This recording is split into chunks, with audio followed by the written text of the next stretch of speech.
I will be a dictator for one day. We're going to close up the border and we're going to drill, baby, drill.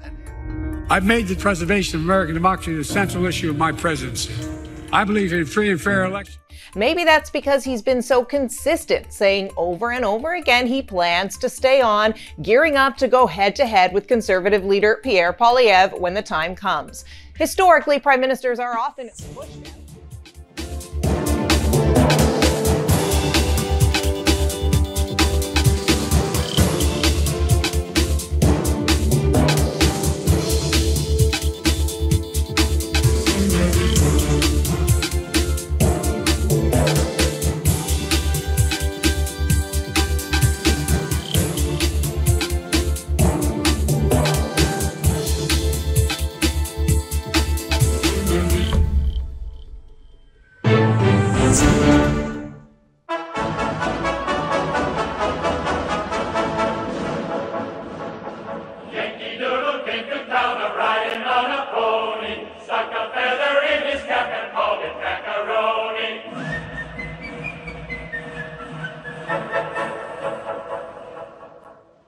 Bienvenidos a Mirador Norteamericano, una coproducción de la UNAM, la UAER y el CISAN. Hemos en esta ocasión preparado un programa sobre los 200 años de la doctrina Monroe.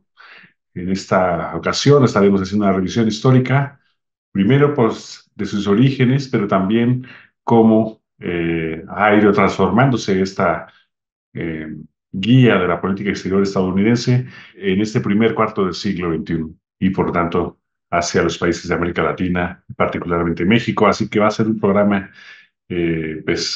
muy actual, aunque sea de una visión histórica. Vamos a revisar cómo sigue siendo importante la manera en la que Estados Unidos define su política exterior. Así que, pues bueno, tendremos un programa muy interesante. Quédense con nosotros, no se vayan. Doctor Valdés, entonces estamos con la doctrina Monroe. ¿Cómo? Bueno, no sé, empecemos por el principio. ¿Qué es la doctrina Monroe y cómo refleja el sentido de excepcionalidad de Estados Unidos históricamente?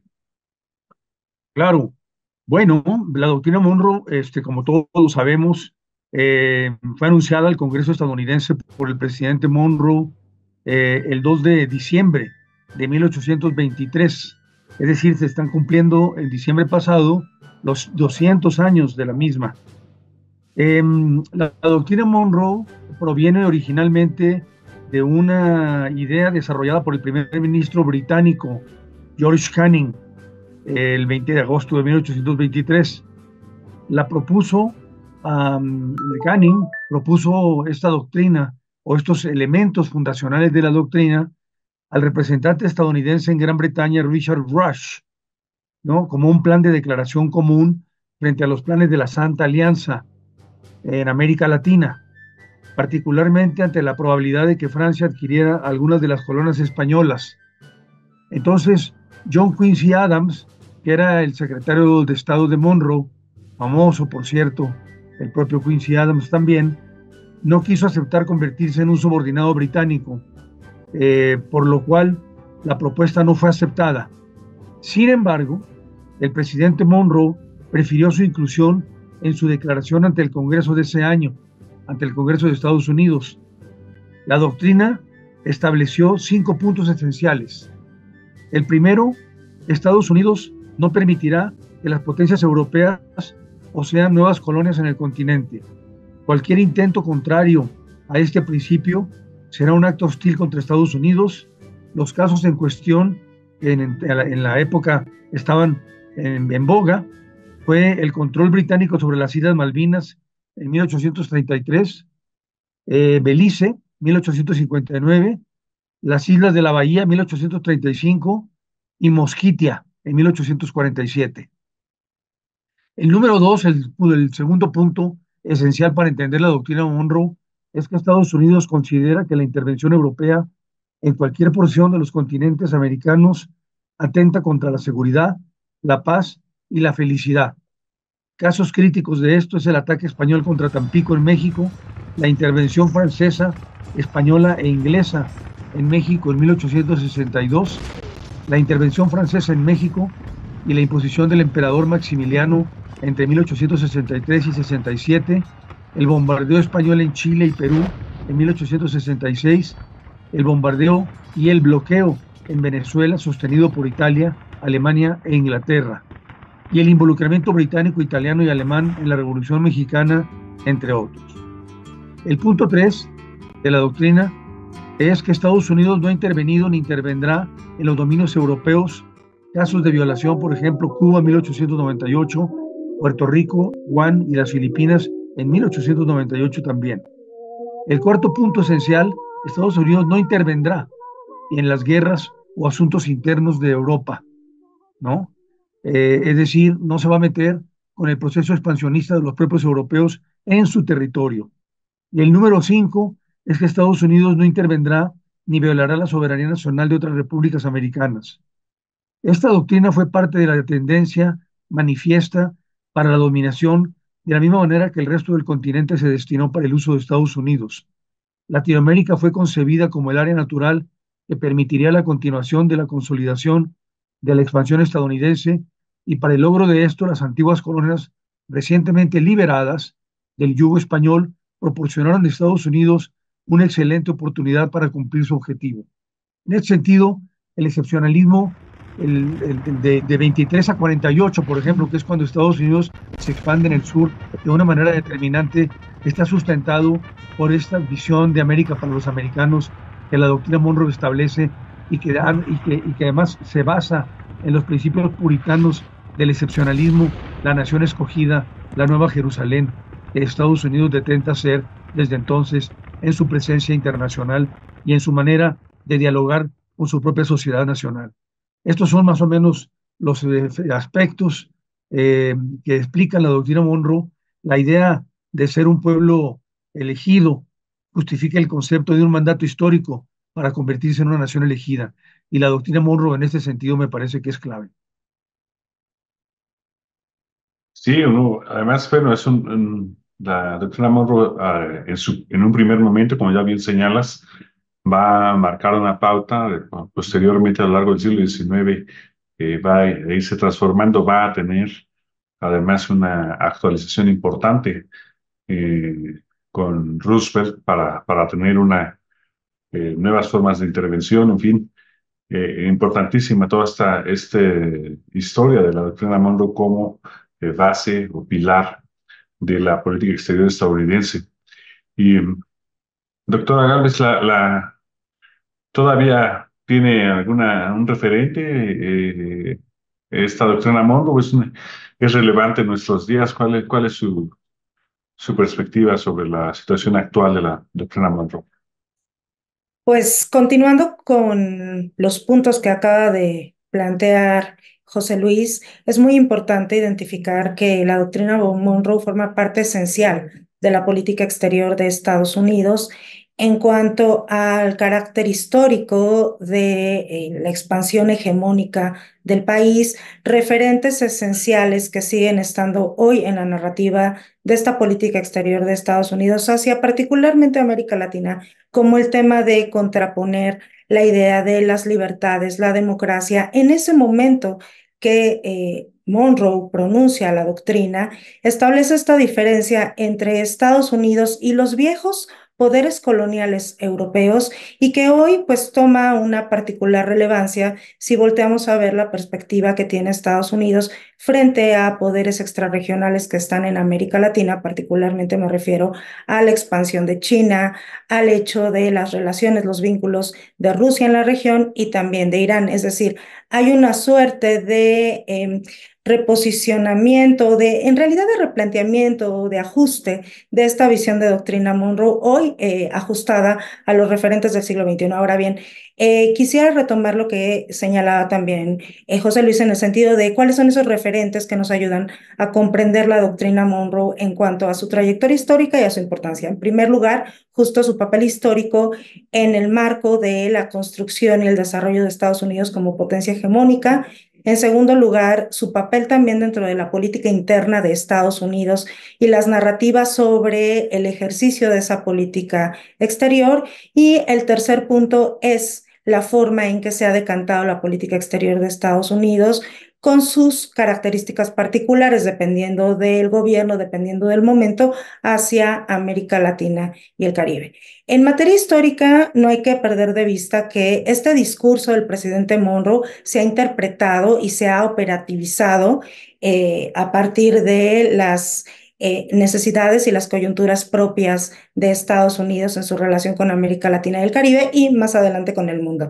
En primer lugar, como tú lo mencionaste, frente a los poderes europeos y particularmente se empieza a operacionalizar con la intervención de Estados Unidos primero en la independencia de Cuba a través de la enmienda Platt y más adelante con el corolario Roosevelt de la doctrina Monroe, que ya da forma al ejercicio de poder de Estados Unidos en cuanto a que también asume que tiene el derecho de intervenir en las cuestiones internas de los países de América Latina cuando sus intereses están en riesgo. En segundo lugar, en cuanto al papel en la política interna, pues siempre han estado presentes los debates al interior de Estados Unidos sobre su papel en el mundo.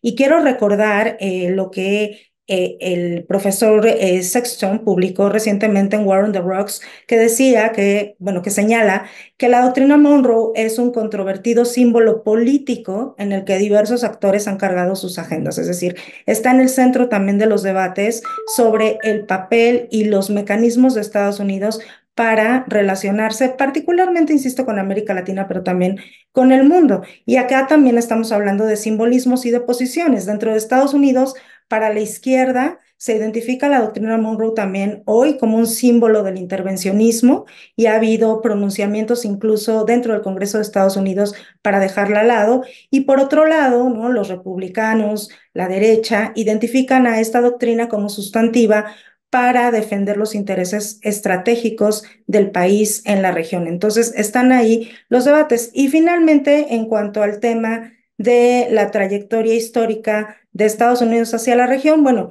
pues solamente dejo anotado que en el último siglo hemos visto un retraimiento de Estados Unidos en el marco de su guerra contra el terrorismo, identificando tres temas sustantivos tradicionales: comercio, seguridad, el tema migratorio, pero sí hay una suerte de búsqueda de nuevos referentes de esta relación, como pasó en la administración Obama, después con Trump en cuanto al endurecimiento de su posición y ahora con Biden, que la política también de Estados Unidos hacia la región tiende a buscar un acercamiento a través de múltiples vías, pero por otro lado también identifica este tema de la democracia como uno de los ejes. Eso sería como los apuntes para iniciar esta discusión. Sí, muchas gracias. Pues sí, es un momento además muy interesante. En otro programa hablábamos de la primera eh, comitiva diplomática que vino a México justo precisamente en 1823 y que pues parte de las preocupaciones que se llevó en ese momento a Estados Unidos fue la existencia de un imperio mexicano y de ideas que no venían alineadas con el pensamiento político que había dado origen a Estados Unidos. Y entonces, pues allí, pues se juntaron pues ahí varias preocupaciones, ¿no? De cómo podrían darse, por un lado, pues el regreso de Fernando VII, o al menos de sus ideas monárquicas tipo españolas, que tanto preocupaban tanto a británicos como estadounidenses, ese tipo de ideología política, en fin. Ya habrá oportunidad de continuar con esos temas, pero es también ese esfuerzo de la doctrina Monroe tiene un nacimiento en el encuentro de los países de lo que será América Latina, del reconocimiento de sus soberanías, ¿no? Reconocimiento de los gobiernos de Argentina, de Perú, de Colombia, de México. Era, eh, pues era importante para ellos hacer el reconocimiento de las independencias, pero también no querer que pues, se reprodujeran ideas continentales o europeas en esos territorios. No sé si eh, tengas algo al respecto, José Luis, Sí, desde sobre ese luego. momento. Sí, claro, Juancho. Mira, la política, la doctrina Monroe se basa en la negativa de Estados Unidos de que los países europeos sigan dominando los intereses y los procesos en América Latina, después de la independencia estadounidense, digamos, de Inglaterra. Y esto significó que Estados Unidos eh, planteara para sí el derecho a, como nación excepcional, ¿verdad? Y como potencia dominante, a intervenir él mismo en los procesos internos de los latinoamericanos. Es decir, América Latina fue una especie de banco, de laboratorio de operaciones de parte de Washington para poder, al mismo tiempo que rechazar la intervención europea en los procesos latinoamericanos, intervenir ellos mismos en lo que vendría a ser después las aperturas hacia la modernización de los diferentes países que ya se ven independizado de las potencias europeas, particularmente España. Entonces, en efecto, Estados Unidos obtiene una nueva posición de relieve en el escenario internacional con la doctrina Monroe y, eh, y tiene un posicionamiento antieuropeo en el territorio que se consideró propio o una extensión como una extensión del propio, que era las Américas en su conjunto. En este sentido, Estados Unidos se vuelve una potencia expansionista. Vamos a ver después el 1848, que es cuando Estados Unidos eh, pues se apropia del territorio de la Nueva España, bueno, de México ya, perdón, De en ese México. momento, y, eh, y, se, y se encuentra con una mitad del territorio mexicano, que a su vez es prácticamente la mitad del territorio que en ese momento Estados Unidos tenía, y se consolida la idea de los padres de la idea de Monroe y la idea del corolario y la idea de la enmienda Platt de tener una región para sí mismo, con el control del Pacífico y con el control del Atlántico, lo cual le permitía tener después con la construcción del Canal de Panamá una conexión entre los dos océanos que le permitía movilizarse comercial y militarmente de una manera bastante cómoda. Así Estados Unidos se convierte en la nación, ahora sí que en la primera nación moderna dentro del dominio latinoamericano, del dominio del tercer mundo en América Latina, y lanza por delante una iniciativa de políticas que posteriormente van a devenir en intervenciones importantes como la de Guatemala en 1954, cuando se derroca Arbenz, el intento en Bahía de Cochinos en contra de la Revolución Cubana en el 59.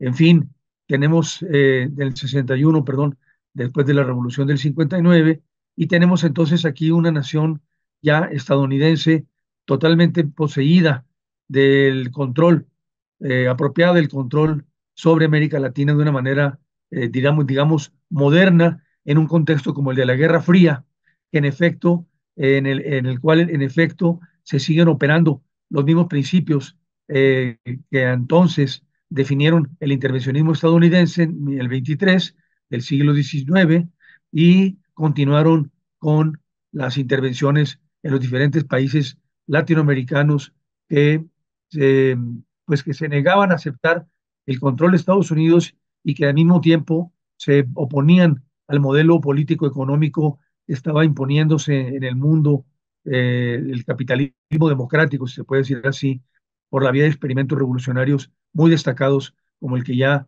hemos mencionado en Cuba, el de Chile también, el de algunos países sudamericanos. Sí, yo creo que aquí, retomando un poco lo que señalas, también es importante identificar cuál es el papel de esta visión de la doctrina Monroe, el destino manifiesto y la posición que Estados Unidos toma hacia los países de América Latina en un primer momento en su proyecto de expansión territorial, económica y su consolidación como una potencia, primero aquí en América y después de la Segunda Guerra Mundial, ya su expansión global, contraponiendo esta visión en este momento posterior a la Segunda Guerra Mundial frente al proyecto de Unión Soviética, cómo acompañan estas acciones directamente de política exterior de Estados Unidos a la proyección de poder y además a proteger sus intereses. Y del otro lado, en cuanto a su relación con América Latina, también cómo viene desde el siglo XIX toda la narrativa sobre el panamericanismo en el marco de las primeras reuniones panamericanas de cooperación donde se incluyeron ya temas tan importantes para Estados Unidos como es el comercio internacional y la cooperación en áreas como, por ejemplo, el tema de las comunicaciones. Y ese es el origen de la Unión Panamericana que a la postre se convierte en la OEA y que precisamente durante la Guerra Fría fue uno de los instrumentos más importantes de Estados Unidos para justificar, para llevar adelante también acciones diplomáticas en aras de su interés nacional, que ya más adelante la OEA también pues sufre las propias transformaciones de los tiempos y que hoy pues es un foro donde participan los países de América Latina y el Caribe, Estados Unidos, todos los países americanos, pero que también ha estado y ha estado pasando por una especie de crisis, me parece, derivado de los cuestionamientos hacia Estados Unidos, la falta de consenso en la región y la diversidad que existe hoy día. Entonces es muy importante identificar estos elementos de cómo influye Estados Unidos también en los organismos regionales y particularmente en el caso de la OEA y más adelante ya en los 90 a través del proceso de cumbres en las cumbres de las Américas que pues tampoco tuvo un buen final en cuanto a las limitaciones que tuvo aquel intento que se hizo de crear el área de libre comercio de las Américas. Así es, así es. El contexto histórico, pues altamente variado, ¿no? 200 años son muchos y han pasado muchas cosas a lo largo de ese periodo. Los países hemos cambiado, la doctrina también, pero bueno, creo que queda un segmento histórico bastante claro aquí. Vamos a hacer una pausa. Estamos hablando de los 200 años de la doctrina Monroe. Les agradecemos que esté viendo Mirador Norteamericano. No se vaya. Estimada audiencia de Mirador Norteamericano, les agradecemos muchísimo que estén con nosotros y queremos aprovechar este momento para recordarles que es posible ver nuestros episodios previos de Mirador Norteamericano en la plataforma Media Campus que aparece en sus pantallas.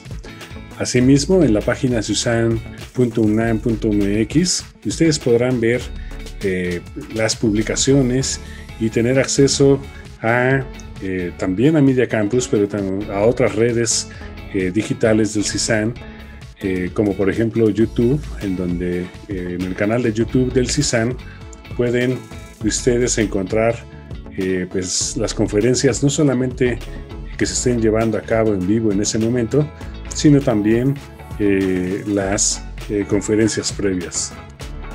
También en la página del CISAN encontrarán ustedes el repositorio de Mi CISAN, en donde ustedes pueden encontrar los productos de investigación de toda la comunidad académica de nuestro centro.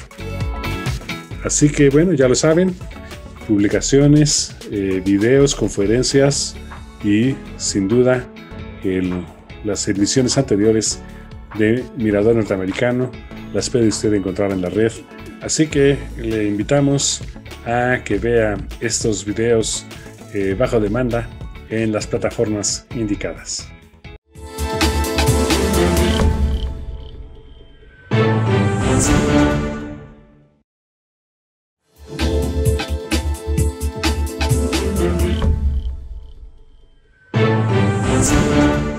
Estamos de regreso al Mirador Norteamericano. Estamos hablando de los 200 años de la doctrina Monroe. Estamos platicando con el doctor José Luis Valdés y la doctora Yadira Gálvez. Yadira, pues bueno, ya quedó un contexto histórico bastante amplio y claro sobre esta estrategia que siguieron eh, los Estados Unidos a lo largo de estos 200 años. En este siglo, el último cuarto, 25 años, pues ha habido un conjunto de cambios, ¿no? Transformaciones, adaptaciones de lo que ha sido la doctrina Monroe en diferentes momentos históricos, como ha sido al inicio del siglo XXI. Sí, yo quiero insistir en el tema de cómo los distintos gobiernos de Estados Unidos han interpretado, operacionalizado y llevado adelante acciones a propósito de esta visión sobre su hegemonía en el continente y los instrumentos para lograr y avanzar en sus intereses nacionales. Cuando terminó la Guerra Fría y concluyó esta confrontación entre Estados Unidos y Unión Soviética, entre dos modelos económicos antagónicos que se identificaban así, y también entre los dos modelos políticos, se abrió un espacio en los 90 donde, en el caso de Estados Unidos, se promovió de una manera muy fuerte los temas relacionados con la apertura comercial, como bien sabemos, la cooperación, pero también en la agenda de Estados Unidos hacia la región se trazaron claramente tres temas que siguen siendo hoy relevantes. El primero es la lucha contra el narcotráfico y las organizaciones criminales que viene desde los 70, pero que en la década de los 90 toma especial interés con focos específicos, como el caso de Colombia, con la guerrilla, con el caso de México, pero particularmente el tema de seguridad. El otro tema que tiene mucho que ver con México es el asunto migratorio, que hoy, sin duda, bueno, es parte esencial de la conversación regional por la crisis que se está afrontando. Y también el tema relacionado con el comercio al cual ya me hice referencia. Entonces, tenemos esta agenda que fue abriendo espacios de cooperación, pero también de mucha tensión con los países latinoamericanos. Ya cuando llega George Bush al poder, y a inicios del siglo, pues tenemos distintas perspectivas de la relación, pero sí el 11 de septiembre realmente marca un tema importante en cuanto a la política exterior de Estados Unidos, su enfoque en la guerra contra el terrorismo, y recordemos que el 11 de septiembre se estaba firmando la Carta Democrática Interamericana en Lima, y que Estados Unidos traía esa agenda sobre el tema de la democracia que hoy sigue siendo muy importante junto con la lucha contra la corrupción. Entonces, hay una suerte de alejamiento de las prioridades de Estados Unidos hacia América Latina, y Estados Unidos lanza la guerra contra el terrorismo, si bien, insisto, con estos temas que son sustantivos, incluyendo cómo se decanta en el caso colombiano la idea del narcoterrorismo y el fortalecimiento de la posición de Estados Unidos hacia este fenómeno específico de la guerra en Colombia. Viniéndonos más en términos contemporáneos para el público que sintoniza esta emisión de Mirador Norteamericano, señalar que la administración de Obama pretendió hacer un giro narrativo importante en cuanto a su visión de la doctrina Monroe. Precisamente en 2013, John Kerry, el secretario de Estado del presidente Obama, en el marco de una conferencia en la OEA, señaló que rechazaba la doctrina Monroe. De hecho, él señaló, la era de la doctrina Monroe se terminó. La relación que buscamos y que hemos trabajado duro para instaurar no consiste en una declaración de Estados Unidos diciendo cómo y cuándo intervendrá, en los asuntos de otros países de las Américas. Cierro esta cita. ¿Qué querían en ese momento? Cambiar los términos de la relación con América Latina hacia una relación mucho más tendiente a nivel discursivo hacia la cooperación, hacia enfrentar problemas comunes a partir de lo que se ha identificado como las estrategias de desarrollo, diplomacia, cooperación y el fomento a la democracia, siguiendo siempre y manteniendo siempre, y quiero insistir en esto, los tres temas a los cuales ya hice referencia. Es decir, Estados Unidos no deja de lado estas intereses de seguridad, y hay que recordar también que durante la primera parte del siglo XXI en América Latina y particularmente en América del Sur, vimos el ascenso de gobiernos de carácter de izquierda, muchos de carácter progresista, esta izquierda, comillas, que se denominó izquierda light, como era en un momento el gobierno de Lula da Silva, el gobierno de Michelle Bachelet en Chile, el gobierno también de primero Tabaré Vázquez y más adelante Pepe Mújica en Uruguay, con gobiernos de izquierda mucho más radical, como Hugo Chávez en Venezuela, es decir, una configuración política en la región también distinta, en la cual contendía la hegemonía estadounidense y que llevó, insisto, a el fracaso de las negociaciones para el ALCA y más adelante a replantear estas relaciones con Estados Unidos, pero siempre en esta dinámica de cooperación, con tensión y con mucha desconfianza que existe todavía desde América Latina hacia Estados Unidos en la región. Sí, excelente tu síntesis, doctora Gales. Eso es, y además, bueno, ahorita escuchándote, bueno, no sé cómo lo escuches tú, José Luis, a ti, fue un momento para ti, pues en la dirección de este centro, las modificaciones de la política exterior de varios países, incluyendo el nuestro, en reacción a esto que comentaba Yadira. Eh, ¿Tú cómo ves estas características que definen a la doctrina Monroe en el siglo XXI, José Luis? Y claro, antes que nada hay que decir, un poco complementando la visión de la actualidad que nos ofreció Yadira, es que el contenido misionero de la política exterior estadounidense y por tanto este compromiso para proteger al resto del mundo, ¿no? Si bien pues, que está enmarcado en la doctrina Monroe, reafirma la autoconciencia de destino histórico, ha arrojado también diferentes significados y propósitos coyunturales a lo largo de la historia de Estados Unidos. No, no, sin embargo, el carácter mesiánico de la política exterior de Estados Unidos tiene sus orígenes en las concepciones y filosofías puritanas de los protestantes disidentes que venían de Europa. Eh, Esto se modifica de alguna manera con la visión de Obama, es más secular, mucho más secularizada la visión de Estado, ¿no? Eh, este carácter de salvador de las causas perdidas en la que Estados Unidos se erige, eh, arropado por la doctrina Monroe, convertía a Estados Unidos en el destinatario de una responsabilidad histórica extraordinaria para mantener la libertad, el orden y el progreso acorde con los principios de la civilización moderna, o sea, de la civilización occidental, ¿no? A la cual Estados Unidos ya empezaba a pertenecer entonces. Con el siglo XXI tenemos un parteaguas muy importante. Primero tenemos el 11 de septiembre, que marcó prácticamente toda la administración de Bush, ¿no? Y de hecho creo que siguió marcando en alguna medida la propia administración de Obama, en la medida en que a Osama Bin Laden se le seguía persiguiendo hasta que finalmente se le capturó, bueno, se le mató pues en Pakistán, cuando hubo ese raid de de los Marines en la casa de seguridad que tenía Osama Bin Laden. Entonces Obama siguió de alguna manera viviendo la crisis del 11 de septiembre y del post-11 de septiembre, que cimbró a Estados Unidos de una manera muy significativa y apuró los pasos para que el propio Bush, en su guerra contra el terrorismo, defendiera la idea de que ya no tanto América para los americanos, sino el mundo en función de las directrices que Estados Unidos tenía que marcar a partir del atentado terrorista que había sufrido.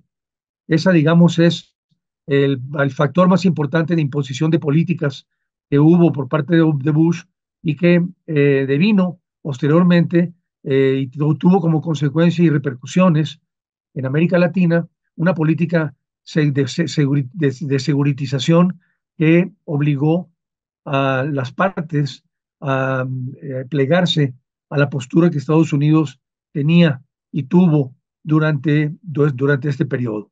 Obama trató de atenuar esto con su política hacia Cuba, se rearmaron relaciones, se abrieron las embajadas, en cada uno de los dos países y se restableció lo que fue un momento breve de cordialidad entre las dos naciones, dadas las resistencias que el castrismo de Raúl mantuvo y de los sectores más conservadores de la administración Obama también mantuvieron frente a la reapertura en las relaciones comerciales, sobre todo, y humanitarias, el intercambio humanitario, turismo y demás con Cuba. Esto terminó con Trump.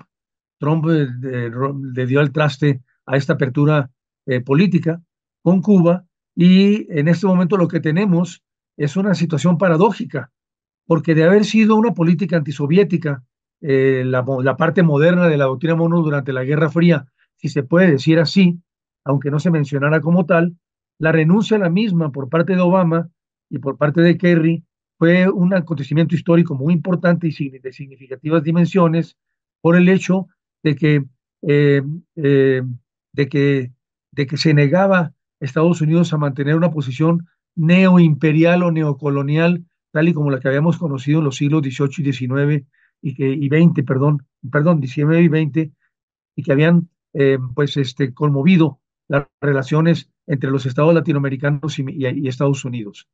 De aquí tenemos de aquí surge una política distinta frente a las potencias europeas y frente a la potencia ya no soviética, sino rusa en aquel momento, hasta el momento en que llega Trump con la intervención que Estados Unidos tuvo por parte de los servicios de hackeo y seguridad de Putin, que intervienen en la elección y le quitan prácticamente la posibilidad a Hillary Clinton de ser electa al momento de revelar muchos de los correos electrónicos secretos que tenía con sus comisionados en el Partido Demócrata. Esto cambió el perfil por completo de la relación de Estados Unidos frente al mundo y particularmente en el contexto de la guerra entre Ucrania y Rusia. Esto modificó ya radicalmente, de una manera más radical todavía, las relaciones que Estados Unidos mantenía con el exterior y las que mantiene en este momento con interpósitos actores como México, que no se han atrevido todavía a dar el paso de la crítica a la invasión rusa de Ucrania de una manera frontal.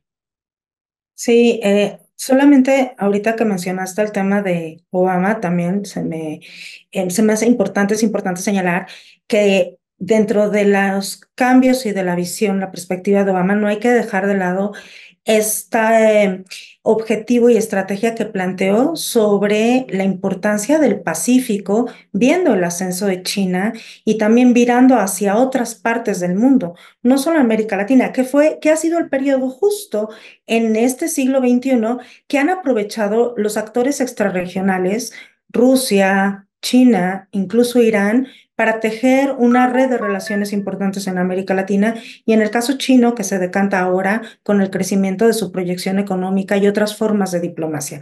Entonces, si una de las características o una de las características más importantes de América en este siglo XXI es justo que podemos decir que es un momento en el cual conviven distintos intereses de potencias en la región y que Estados Unidos ha perdido terreno en el sentido de esta dinámica de relación con la región en cuanto a la proyección de poder o el uso de las herramientas que de antaño para imponer sus intereses. Ese es el cambio, además de, obviamente, temas como la transnacionalidad, la interdependencia y los nuevos referentes que estamos viendo en esta complejidad, incluyendo el carácter transnacional, insisto, de otras amenazas y nuevos actores. Bueno, principalmente lo que implica la llegada de Trump al poder y del trumpismo, que hoy día de ser un movimiento social se convirtió en un movimiento político, fue que hubo una anomalía democrática, digamos, en el proceso electoral, político electoral de Estados Unidos. Una una regresión política importante, en donde un ente, un actor autoritario que representó el trumpismo, que representó Trump y que trajo a la agenda elementos importantes que antes no estaban de alguna manera enmarcados en la doctrina Monroe. Los dos temas que me parece que son claves a resaltar son el tema de la seguridad y el tema de la democracia. El fenómeno antidemocrático que supone el trumpismo en Estados Unidos que a su vez ha sido seguido también por otros movimientos autoritarios y autocráticos en Hungría, en Polonia hoy en día, de alguna manera más relajada porque se ganó el centro, digamos, moderado de Polonia, las elecciones recientes, pero sí en Turquía o en la propia Rusia tenemos fenómenos de, de regresión democrática importantes. Lo tenemos también en el caso de Venezuela, en el caso de Nicaragua y en el caso de Cuba, y en el caso de Bolivia relativamente en este momento. De tal manera en que la agenda democrática es la agenda, digamos, más importante que en este momento Biden se ha planteado como derrotero de su política exterior.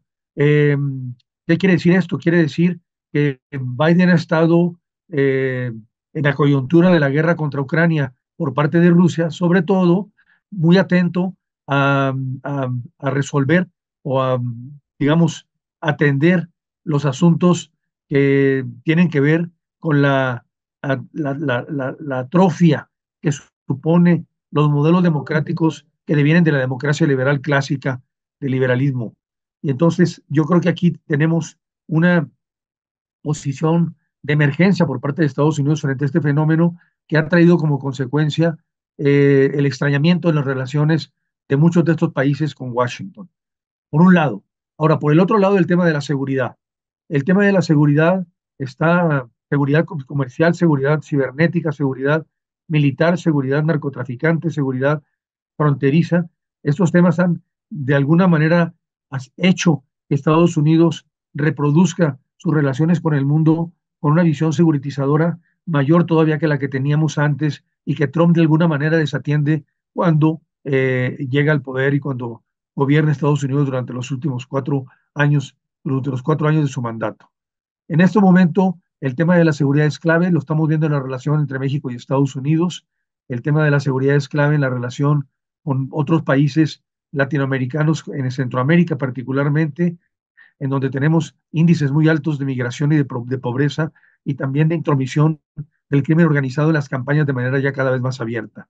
De tal forma entonces que la política de Washington de mantener la estabilidad regional de una manera más o menos armónica, tiene que ver con estos dos temas y tiene que ver fundamentalmente con el hecho de que Estados Unidos está siendo también rebasado en sus propias fronteras internas por los fenómenos ya descritos. Hoy estamos viendo una campaña electoral abiertamente populista y de ultraderecha por parte del trumpismo, que está sentando sus bases para poder derrotar a Biden en el momento de las elecciones en noviembre de este año, lo cual quiere decir que Estados Unidos está en una situación preocupante. Yo todavía no soy pesimista, suficientemente pesimista como para pensar que el trumpismo va a ganar frente a un partido demócrata que no queda muy claro si va a tener como candidato a Biden o va a emerger por ahí de algún lugar, algún candidato eh, pues con un carácter y una personalidad más moderna, si se puede decir así, una generación distinta.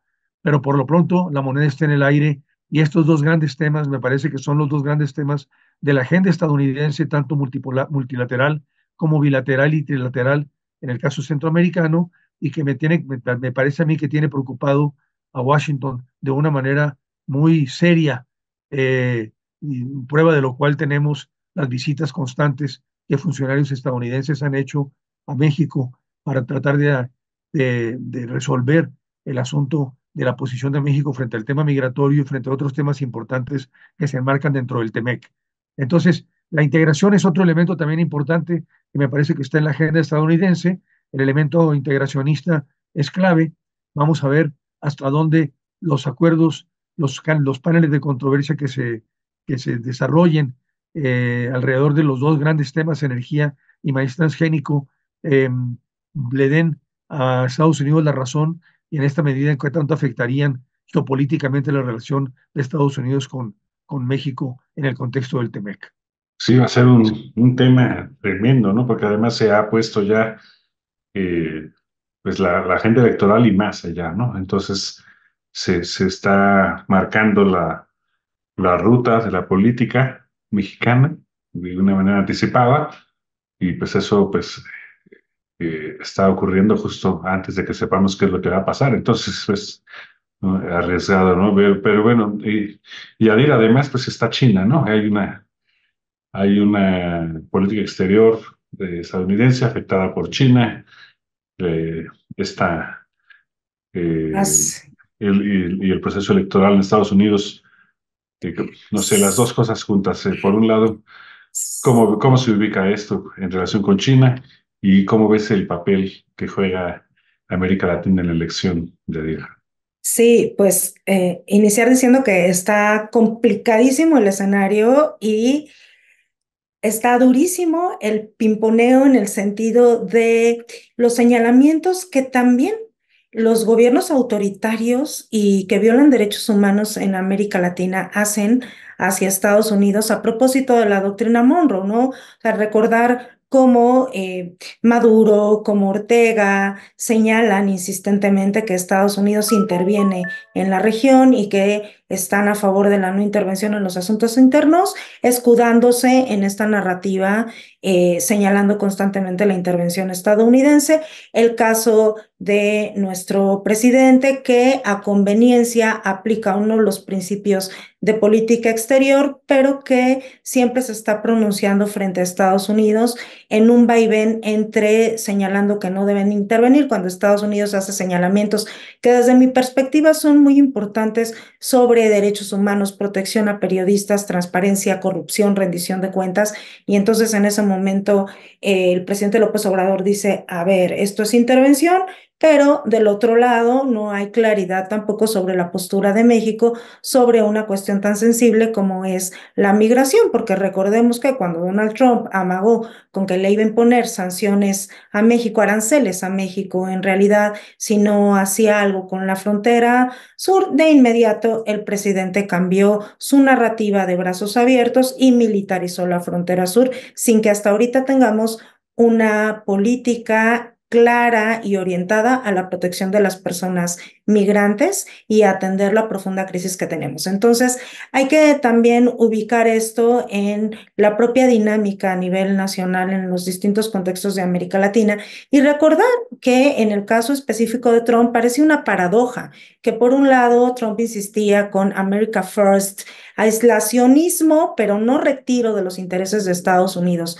en el mundo y ejercicio de una política exterior que incluso no cuestionaba las organizaciones internacionales y la trayectoria tradicional de la misma, pero en este momento no hay que olvidar que en 2018 Tillerson señaló que la doctrina Monroe estaba ahí y que era muy relevante. Y recordemos también que John Bolton, el asesor de seguridad nacional de Donald Trump en el 19, dijo en pocas palabras que la doctrina Monroe estaba vivita y coleando para referirse al papel de Estados Unidos en América Latina y especialmente a los casos tanto de Venezuela como de estos actores extrarregionales. Entonces, ahí estaban todo el tiempo los referentes. ¿Qué pasa con Biden para ir cerrando ya? Biden era la promesa del regreso de Estados Unidos en el mundo en cuanto al multilateralismo, al ejercicio de este poder hegemónico a través de otras vías y sobre todo la ruptura de frente, perdón, a la narrativa de Trump sobre justo el aislacionismo. La presidencia de Biden tiene y pone un énfasis, como ya lo mencionó José Luis, muy importante en el tema de la democracia y también han establecido nuevos mecanismos justo contra la corrupción para específicamente sancionar o quitarles las visas a personas involucradas en actos de corrupción y esto se ha visto mucho en los países de Centroamérica, al tiempo que en el caso específico de política contra el narcotráfico, pues sí podemos destacar esta cambio que pretendió hacer la política del presidente Biden en cuanto a poner atención también al consumo de drogas y cambiar los términos de la narrativa derivado de la crisis profunda que están teniendo en Estados Unidos por las muertes por sobredosis, tanto de opiáceos, o sea, heroína, más el fentanilo y toda la crisis que están teniendo. Entonces, ¿qué ha establecido Biden como prioridades? Bueno, él señaló que era expandir las oportunidades económicas fortalecer la democracia y construir la seguridad. Sin embargo, hay múltiples retos tras la crisis del COVID, donde en este marco de la crisis del COVID hay que recordar que China aprovechó para hacer mucha diplomacia sanitaria, mientras que Estados Unidos estaba atendiendo su propia dinámica. E insisto con las crisis de inseguridad. La Cumbre de las Américas de junio de 2022 fue una clara muestra de que mientras Estados Unidos estaba tratando de tener consensos, los latinoamericanos dijeron, pues no vamos, y fue una cumbre bastante desangelada. Entonces, ya para cerrar este comentario, me parece que hay una serie de retos de cara a la elección de 2024, donde particularmente México va a aparecer en los debates y muy probablemente México va a ser piñata en cuanto al referente del muro, de la migración, de la seguridad, va a estar ahí, lo vamos a ver. Y también para Estados Unidos, pues hay oportunidades frente a la región con crisis como la de Ecuador, que ahora abre un nuevo punto de oportunidad para fortalecer la cooperación en esta materia. El gobierno de Noboa ha pedido apoyo a Washington para atender la profunda crisis de inseguridad, porque algo es cierto, no se van a resolver los problemas si no se pasa por procesos de cooperación internacional y por la atención a las causas que están ocasionando todas estas crisis, Juancho. Sí, pues un escenario eh, de alta explosividad. Muchas gracias, Adrián, muchas gracias. José Luis, ¿alguna reflexión final? Sí, mira, en este, digamos, año en el que ya estaríamos cumpliendo ahora sí que 201 años, en el 24 en diciembre, de la doctrina Monroe, es el conflicto con Ucrania, el conflicto en el Medio Oriente y la crisis de la democracia y los procesos democráticos que se están llevando a cabo, los procesos electorales, perdón, que se están llevando a cabo en buena parte del mundo. 48% del territorio internacional está en este momento ocupado por procesos electorales. México va a ser y Estados Unidos van a tener una campaña en donde el tema mutuo, el tema va a ser recíprocamente visitado por cada uno de los dos, es decir, en México, Estados Unidos será un tema y en Estados Unidos, México será también otro tema.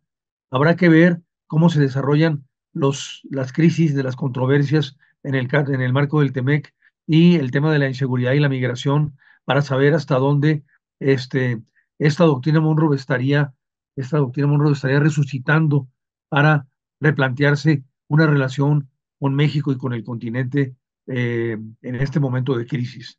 Lo que México tendría que hacer es desmenuzar de alguna manera por su lado la doctrina Monroe y contrarrestar las partes que no le funcionan a México de la doctrina Monroe, pero no tenemos política exterior. Y ese es el grave problema que nosotros tenemos en este momento en México. No tenemos una política estadounidense y no tenemos una política internacional. Por lo tanto, estamos carentes no solo de herramientas pragmáticas del punto de vista de la función pública, sino también de herramientas filosófico, doctrinarias, si se puede decir así, más allá, desde luego, de los principios que han regido la política internacional del país, como los que están enmarcados dentro de la doctrina Estrada, que me parece que hoy en día ya resultan, sobre todo en el tema de la no intervención, resultan frívolos y demagógicos.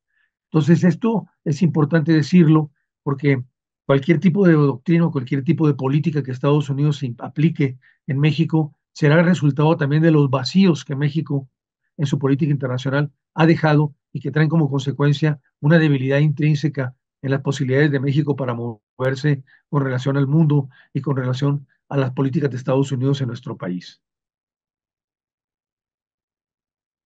Oye, pero no son Sí. frívolos, digo, ya para poner el punto ahí, después haremos si quieren una ronda de política exterior, es que no son frívolos, lo que pasa es que los usan como se les pega la gana, pero yo sí creo que funcionan para guiar nuestra política exterior. Pero bueno, eso será motivo de otro debate, doctor Valdés. Sí, quedan muchos debates a partir de aquí, y además, pues, ahora que tuvimos recientemente el reto tejano al Pacto Federal, pues nos hace también ver cómo nuevos actores quieren tener una nueva participación en el diseño de la política exterior estadounidense, eh, algo inédito. Entonces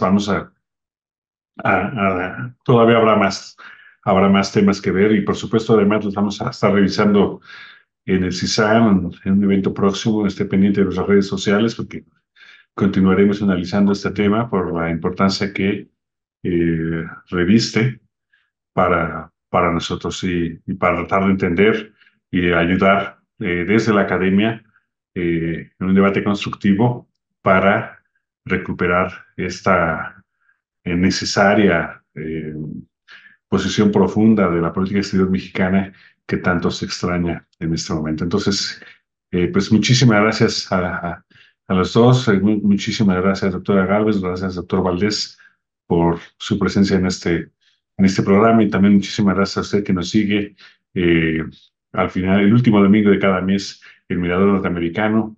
Muchas gracias, hasta la próxima.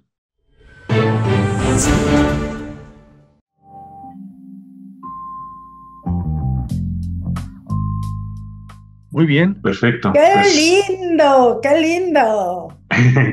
Gracias, muchas gracias a ambos. Salió de lujo y creo que, bueno, quedamos preocupados pero alertados. Así que vamos a avanzarle.